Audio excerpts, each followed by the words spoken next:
Alright, so last class में हमने 8 question already किया हुआ नीट का। बचा हुआ क्वेश्चन करते हैं projectile motion.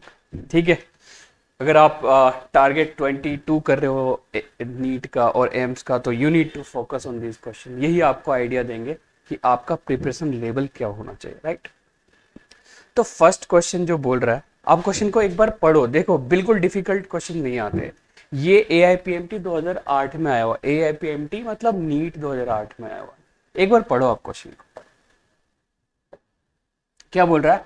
A particle of mass is projected with velocity v making angle 45 degree with horizontal. ठीक है, तो ये हॉरिजॉन्टल के साथ 45 डिग्री एंगल पे बनाया।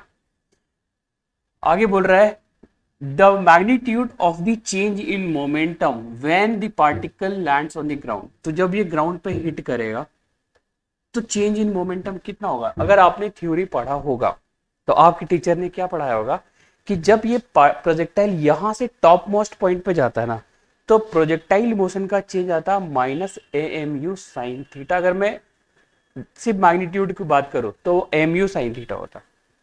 ठीक, और जब वो ग्राउंड टू ग्राउंड पे जाता है ना, तो चेंज इन मोमेंटम होता है 2MU साइन थीटा। ठीक है, चेंज इन मोमेंटम। ये बोल रहा है थीटा 45 था, तो 2MU थीटा 45 मतलब 1/√2, और भेजा कितना से है, वो v वेलोसिटी से भेजा, तो u की जगह v ले सकते हैं। ये रूट कैंसिल हो गया तो आएगा √mv। ये आया change in momentum from point of projection to the point of landing. तो मेरा आंसर क्या आ गया, ये आ गया। अब जिन बच्चों को ये पता है कि कैसे मेरे को चेंज इन मोमेंटम 2mv आएगा, 2mv साइन थीटा, वो बच्चे नेक्स्ट क्वेश्चन को आगे स्किप करके जा सकते हैं। जिनको नहीं पता उनके लिए मैं बता देता हूं। ठीक है, आ जाओ इधर। तो जब भी प्रोजेक्टाइल मोशन की बात होगी तो इनिशियल लेवल पे हमने u से प्रोजेक्ट किया थीटा एंगल पे। ठीक, तो एंगल ऑफ प्रोजेक्शन u है, तो ये वाला कंपोनेंट होगा u cos थीटा और ये कंपोनेंट होगा u sin थीटा। ठीक, तो मैं अगर वर्टिकली लिखूं इसको, तो लिखूंगा u cos theta i cap plus u sin theta j cap. ये वैक्टोरियल फॉर्म में इनिशियल वेलोसिटी। जब ये वापस जमीन को हिट कर रहा होगा तो मेरा u और v दोनों मैग्नीट्यूड वाइज वेलोसिटी सेम होगा, ओनली चेंज क्या होगा, डायरेक्शन। तो फाइनल वेलोसिटी यहां पे जो होगा वो होगा u cos theta i cap plus u sin theta minus j cap, क्योंकि हॉरिजॉन्टल वेलोसिटी का डायरेक्शन सेम रहा, लेकिन वर्टिकल वेलोसिटी अब हो चुका है डाउनवर्ड, जो पहले था अपवर्ड। तो माइनस j कैप आ जाएगा। इसको मैं क्या लिख सकता हूं, u cos theta i cap minus u sin theta j cap. Right, जब मैं चेंज इन वेलोसिटी लिखूंगा तो लिखूंगा final minus initial, final minus initial. तो लिखो v माइनस u, तो हो जाएगा u cos theta i cap plus u sin sorry minus u sin theta j cap. ये हमने लिखा फाइनल। माइनस इनिशियल करेंगे तो u cos theta i cap minus u sin theta j cap आ जाएगा। तो यहां से u cos थीटा और u cos theta plus minus cancel हो जाएगा। अब मेरे पास जो बचेगा वो बचेगा -2u sin theta j cap. तो ये क्या बचा, चेंज इन वेलोसिटी। इसमें मास मल्टीप्लाई कर देंगे किसका, जिस प्रोजेक्टाइल को हमने प्रोजेक्ट किया तो उसका मास अगर m है तो चेंज इन मोमेंटम कितना आ जाएगा, -2mu sin थीटा j। ये आया वैक्टोरियल फॉर्म में। तो स्केलर फॉर्म में इसका वैल्यू क्या होगा, 2mu sin थीटा, जिसका यूज हमारे लास्ट क्वेश्चन में हुआ। Right, moving forward for the next question. तो क्वेश्चन नंबर 2 क्या है इसका, सॉरी क्वेश्चन नंबर 10 जो यहाँ पे है ना। ऑलराइट, सो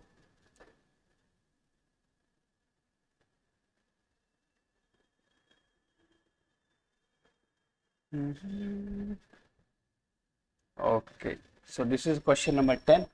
देखो क्या है question number 10। Two projectiles, okay, so two projectiles are fired from the same point with same speed and angle of projection 60 degree 30 degree respectively when one of the following is true। तो देखो जब same speed और angle ऐसा रहता है, complementary angle रहता है कि एक थीटा हो और दूसरा कितना हो 90 माइनस थीटा। तो जब भी ऐसा कॉम्प्लीमेंट्री एंगल होता है ना तो उसका रेंज सेम होता है, ये अपने को पता है। तो बोल रहा है which of the following is true. तो अगर सिंगल करेक्ट आंसर है तो मेरा यहीं पे खत्म हो गया कि दे रहा है horizontal range will remain same. तो क्वेश्चन का आंसर मिल गया, लेकिन वेरीफाई करना बहुत जरूरी होता है कि आगे क्या चल रहा है। तो there maximum height will be same कि नहीं। मैक्सिमम हाइट का फॉर्मूला अगर मैं चेक करूं तो ये होता है you square sine square theta by 2g। दोनों प्रोजेक्टाइल के लिए यू तो सेम है लेकिन थीटा अलग अलग होगा। तो थीटा अलग अलग होगा तो साइन की डिफरेंट डिफरेंट वैल्यू मिलेगी। तो एच मैक्सिमम सेम नहीं हो सकता। Same will go there landing velocity में क्या होगा, तो लैंडिंग वेलोसिटी एक का 30 एक का 60, तो एक का हॉरिजॉन्टल ज्यादा आएगा दूसरे का वर्टिकल ज्यादा आएगा। नो डाउट दोनों का नेट वेलोसिटी सेम है लेकिन एक का हॉरिजॉन्टल ज्यादा है एक का वर्टिकल ज्यादा है, वो दोनों अलग अलग इंपैक्ट क्रिएट करेगा। तो लैंडिंग वेलोसिटी भी डिफरेंट डिफरेंट होगी। I hope this is clear for all. Moving for question number 11। Yes, question number 11 क्या बोल रहा है, the speed of the projectile its maximum height is half of this initial speed. बहुत easy question. क्या बोल रहा है कि आपको क्लास में डेफिनेटली ये क्वेश्चन कराया गया होगा राइट, कि जो यहां पे स्पीड है ना वो मैक्सिमम हाइट पे इसका हाफ है। तो अपने को पता है मैक्सिमम हाइट पे क्या स्पीड होता है, यू कॉस थीटा। तो यू कॉस थीटा की वैल्यू कितनी दी है, u/2। तो u से u कैंसिल, कॉस थीटा कितना है 1/2, तो थीटा कितना होगा 60 डिग्री। ठीक, अब इसके सारे ऑप्शन एक्चुअली गलत दिए हुए। इसका ऑप्शन चेंज कर सकते हैं हम लोग, 30 degree 45 degree 60 degree 90 degree, and correct answer is what 60 degree. Typing mistake, not big deal. Moving forward for the next question, question number 12 की बात करें। ऑलराइट, क्वेश्चन नंबर 12 कह रहा a missile is fired for a maximum range. किसके लिए फायर किया गया, मैक्सिमम रेंज के लिए। With an initial velocity of 20 metre per second, और जी की वैल्यू कितना है 10 मीटर पर सेकेंड स्क्वायर। तो रेंज ऑफ द प्रोजेक्टाइल क्या होगा। तो अपने को पता है बच्चे कि मैक्सिमम रेंज की जब भी बात होती है थीटा 45 होता है, और जब भी आर मैक्सिमम हो तो वैल्यू क्या निकल के आती है यू स्क्वायर बाई जी। तो u की वैल्यू दी है 20, तो 20 इंटू 20, जी बोल रहा है 10 लेना है, जीरो कैंसिल कितना आएगा 40 मीटर। तो maximum range with this speed will go 40 metre. बिल्कुल बहुत छोटे छोटे क्वेश्चन आते हैं। देखो ये क्वेश्चन आया AIPMT 2011 में, प्री में आया हुआ। आप बस बेसिक फंडामेंटल पे फोकस करोगे तो डेफिनेटली इसमें कुछ भी आपको बिगर फिगर नहीं मिलेगा राइट। नेक्स्ट क्वेश्चन की बात करें तो ये है यस,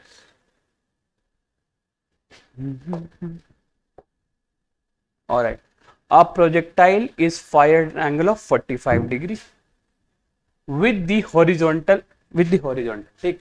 अब बोल रहा है elevation angle of projectile is at highest point seen from the main position और पॉइंट ऑफ प्रोजेक्शन। देखो ये क्वेश्चन थोड़ा सा नो डाउट इंपॉर्टेंट है। तो ये जो नया वर्ड आया ना एंगल ऑफ एलिवेशन, इसने क्वेश्चन को चेंज कर दिया। ये प्रोजेक्टाइल से थोड़ा हटके बाहर वाले कॉन्सेप्ट को इंट्रोड्यूस करने के लिए बोल रहा है राइट। तो जब भी हम प्रोजेक्टाइल को प्रोजेक्ट किया थीटा एंगल से, तो जब वो हाईएस्ट पॉइंट पे होगा ना उसका प्रोजेक्टाइल, तो एंगल ऑफ एलिवेशन पता है कौन सा होगा, ये जो अल्फा है ना ये होगा एंगल ऑफ एलिवेशन। ये मेरा एच मैक्सिमम है और यहां से यहाँ r/2 होगा।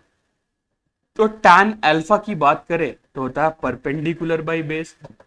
परपेंडिकुलर कितना हो जाएगा h मैक्सिमम, बेस कितना हो जाएगा r/2 राइट।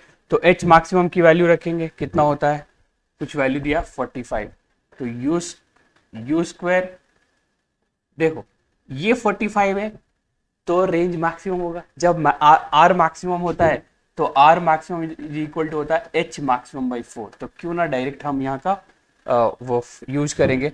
तो h max by r max by 2, h max कितना होगा r मैक्सिमम बाई 4, और वो नीचे क्या लिखा r मैक्सिमम बाई 2।